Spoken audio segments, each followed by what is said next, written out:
नमस्कार। आशा करता हूं आप लोग स्वस्थ होंगे और अच्छे भी होंगे। सबसे पहले हिंदी एजुकेशनल चैनल में मैं आपका स्वागत करता हूं।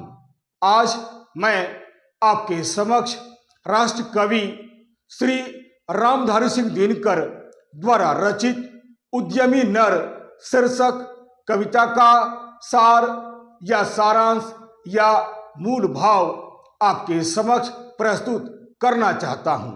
इसे आप ध्यान देकर सुनने की कोशिश कीजिएगा। राष्ट्र कवि रामधारी सिंह दिनकर द्वारा रचित उद्यमी नर शीर्षक कविता का सार या सारांश। उद्यमी नर राष्ट्र कवि रामधारी सिंह दिनकर द्वारा लिखित एक बड़ी ही सुंदर कविता है। यह कविता राष्ट्र प्रेम से भरी हुई एक सुंदर कविता है। यह कविता उनकी प्रसिद्ध रचना कुरुक्षेत्र से ली गई है। यह एक उद्बोधनात्मक एवं प्रेरणादायक कविता है। कौरवों और पांडवों के मध्य कुरुक्षेत्र नामक स्थान पर महाभारत का एक घमासान युद्ध हुआ था, जिसमें पांडव विजयी हुए थे और कौरव बुरी तरह पराजित हुए थे। युद्ध समाप्त होने के बाद भीषण रक्तपात को देखकर धर्मराज युधिष्ठिर के मन में वैराग्य की भावना उत्पन्न हो जाती है। मन उद्विग्न हो जाता है, मन बहुत ही अशांत हो जाता है। अंततः धर्मराज युधिष्ठिर सरसैया पर लेटे हुए भीष्म पितामह के पास अपने उद्विग्न मन को शांत करने के लिए जाते हैं।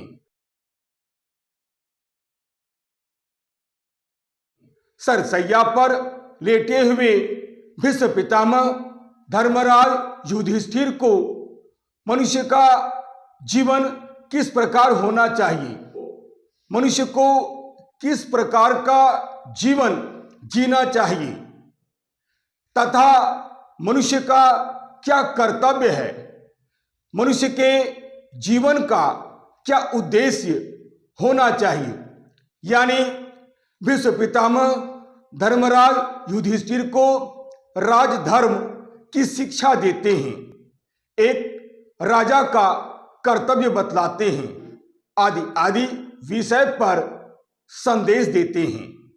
साथ ही साथ वे उन्हें भाग्यवादी न बनकर कर्मठ व कर्मशील बनने का संदेश देते हैं और कहते हैं कि हे युधिष्ठिर, हमारी यह धरती बिल्कुल स्वर्ग के समान है। यदि हम प्रकृति द्वारा प्रदत्त सभी वस्तुओं तथा निःशुल्क उपहारों का उपयोग मिलजुल कर करें तो हम इस धरती को स्वर्ग के समान बना सकते हैं। परंतु वे यह भी कहते हैं कि इसके लिए हमें कठोर परिश्रम करना होगा।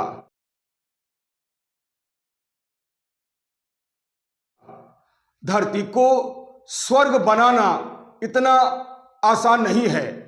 धरती को स्वर्ग बनाने के लिए हमें भाग्यवादी न होकर कर्मशील बनकर कार्य करना पड़ेगा। हमें आलस्य को त्याग कर मेहनत को स्वीकार करना पड़ेगा। भाग्यवादी व अकर्मण्य बनकर हम केवल अपने जीवन को दुख देते हैं, सुख नहीं।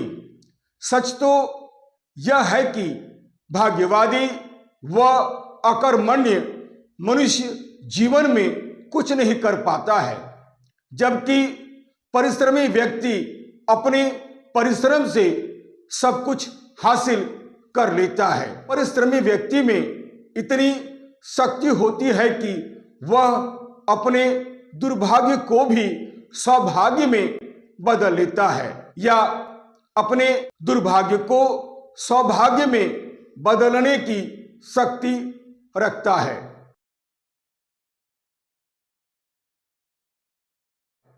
भीष्म पितामह धर्मराज युधिष्ठिर को परिश्रमी व कर्मशील बनने की बात कहते हैं।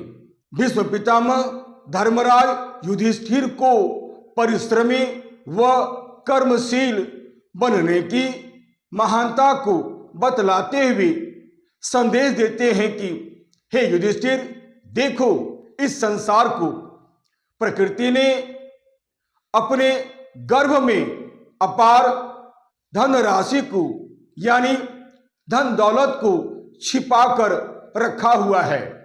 प्रकृति धन धान्य से परिपूर्ण है, जिसमें पृथ्वी पर रहने वाले समस्त नर नारी अपनी इच्छा के अनुसार आसानी से प्राप्त कर सुख का भोग कर सकते हैं।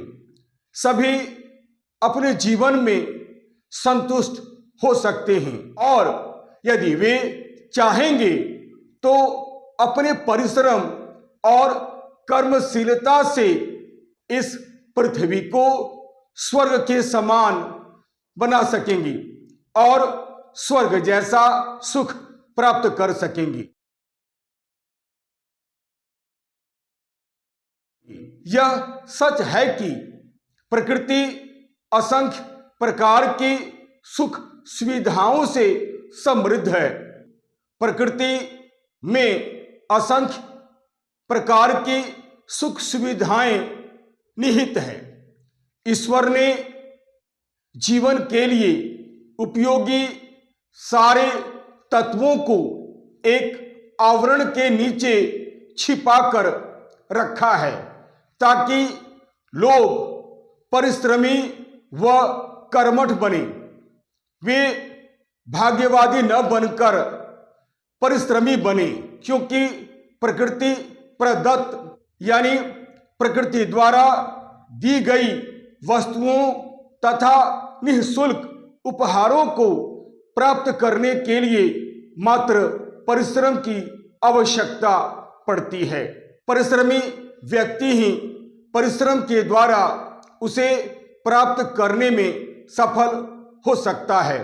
आलसी व्यक्ति दरअसल जीवन में कुछ नहीं कर पाता है और सदा दुख भोगता है।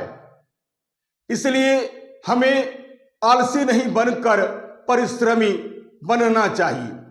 परिश्रमी व कर्मशील मनुष्य ही अपने संघर्षों और कड़ी मेहनत के द्वारा प्रकृति द्वारा दी गई वस्तुओं को खोजकर बाहर निकालने में सफल हो जाता है और अपने जीवन में सफलता प्राप्त कर लेता है, अपने जीवन को सुखी बना लेता है। भाग्यवाद का खंडन करते हुए रामधन सिंह दिनकर उद्यमी व्यक्ति की विशेषताओं को बतलाते हुए भीष्म पितामह के माध्यम से धर्मराज युधिष्ठिर को संदेश देते हुए कहते हैं कि हे युधिष्ठिर, भाग्य पर विश्वास करने वाले लोग अकर्मण्य और आलसी होते हैं।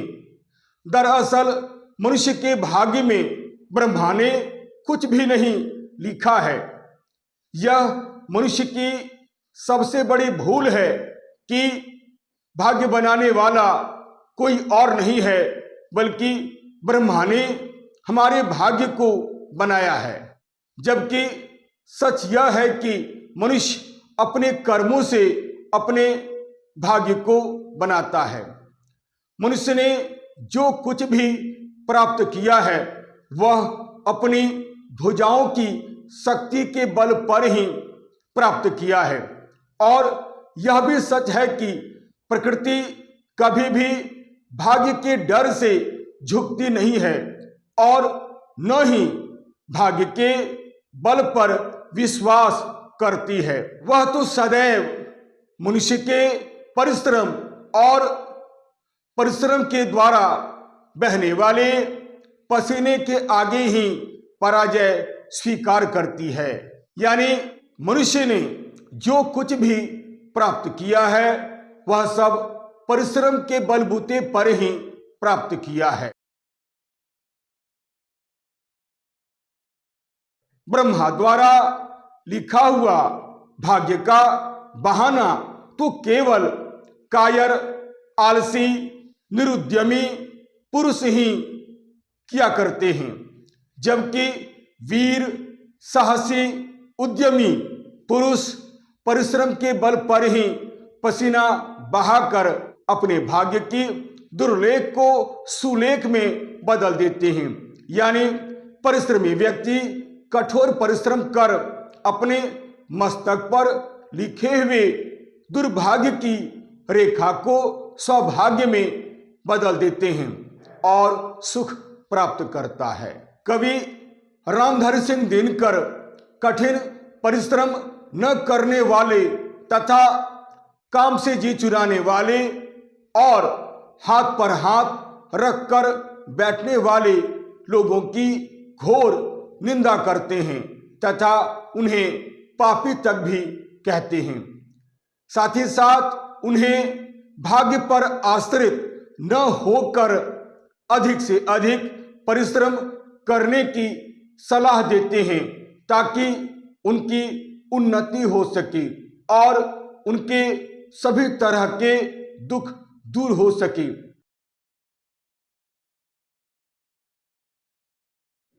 कवि का मानना है कि भाग्य पर विश्वास कर हाथ पर हाथ रखकर बैठे रहना किसी पाप से कम नहीं होता है तथा शोषण करने वाले लोगों का यह एक अचूक अस्त्र के समान होता है। इसी भाग्यवाद का आश्रय या उपदेश देकर एक व्यक्ति दूसरे व्यक्ति का सब कुछ हड़प लेता है। समाज में शोषण को बढ़ावा मिलता है। अतः हमें भाग्यवादी न बनकर कर्मवादी बनना चाहिए।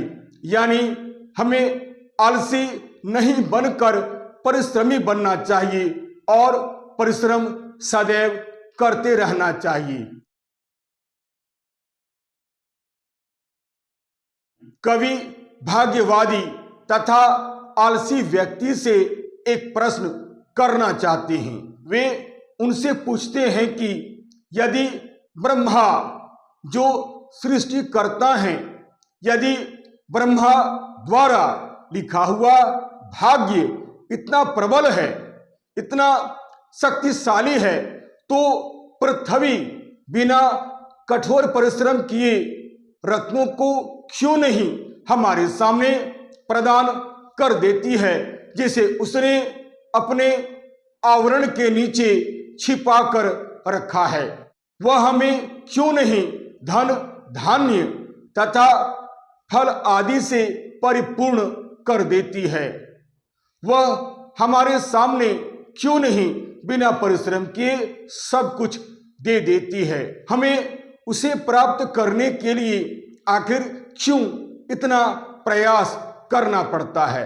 मनुष्य अपने भाग्य में लिखी हुई वस्तुओं तथा ऐश्वर्य को बिना परिश्रम किए क्यों नहीं प्राप्त कर लेता है। उसे आखिर क्यों इतना परिश्रम करना पड़ता है। वास्तविकता तो यह है कि भाग्य शोषण करने वाले का एक अस्त्र है। भाग्य का नाम लेकर ही धनी व संपन्न व्यक्ति छल कपट का सहारा लेकर एक निर्धन या कमजोर मनुष्य द्वारा अर्जित वस्तुओं को हड़प लेता है, उसे धोखा देता है और निर्धन व्यक्ति यह समझता है कि यह सब कुछ उसके भाग्य में लिखा हुआ है, इसीलिए आज वह दुख भोग रहा है। परंतु सत्य यह है कि हमें भाग्यवादी न बनकर परिश्रमी बनना चाहिए। विश्व पितामह धर्मराज युधिष्ठिर को अंत में उपदेश या संदेश देते हुए कहते हैं कि हे युधिष्ठिर सुनो, मनुष्य का सर्वश्रेष्ठ भाग्य यदि कुछ है, यानी यदि कोई चीज है तो वह है भुजाओं की शक्ति, यानी परिश्रम। परिश्रम ही सब कुछ है। इसी परिश्रम और भुजाओं की शक्ति के सामने पृथ्वी तथा आकाश तक झुके हैं। ऐसे लोगों का हमेशा सम्मान हुआ है और होना भी चाहिए। जो व्यक्ति परिश्रमी होता है, जो व्यक्ति लगातार कठोर मेहनत करता है, भुजाओं की शक्ति का समुचित उपयोग करता है तथा खून पसीना बहाता है, उसका सदा सम्मान होना ही चाहिए। यही नहीं, अपने परिश्रम के द्वारा दुर्दिन को सुदिन में बदल देता है। हमें ऐसे लोगों का आदर करना चाहिए, हमें ऐसे लोगों को सम्मान देना चाहिए। यही नहीं, हमें ऐसे लोगों को आगे बढ़ने का अवसर प्रदान करना चाहिए। कारण समाज की संपत्ति पर भाग्यहीन, आलसी, अकर्मण्य लोगों का कभी भी अधिकार नहीं होता है। अधिकार केवल परिश्रमी, मेहनती, कर्मशील व्यक्तियों का ही होता है। आलसी, भाग्यवादी, कर्महीन व्यक्ति जीवन में कुछ भी प्राप्त नहीं कर पाता है, जबकि परिश्रमी व्यक्ति परिश्रम के द्वारा जीवन में सब कुछ हासिल कर लेता है। अतः हमें कर्मठ, परिश्रमी तथा साहसी व्यक्ति का सम्मान करना चाहिए।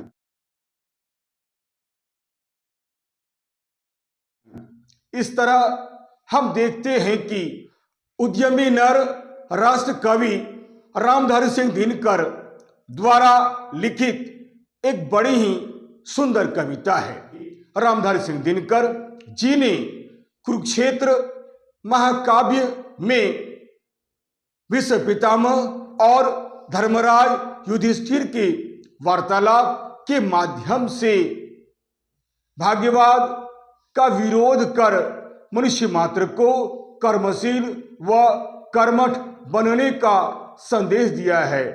यही उद्यमी नर शीर्षक कविता का मूल भाव, सार या सारांश है। यदि आपको यह वीडियो अच्छा लगता है, उपयोगी लगता है, तो आप इसे लाइक करें, शेयर करें और तो और सब्सक्राइब करना आप बिल्कुल नहीं भूलें। याद रखिएगा, मेरा यह चैनल एक एजुकेशनल चैनल है, यह एक एजुकेशनल वीडियो है। अतः लाइक, शेयर और सब्सक्राइब करना आप बिल्कुल नहीं भूलें। तब तक के लिए नमस्कार, धन्यवाद।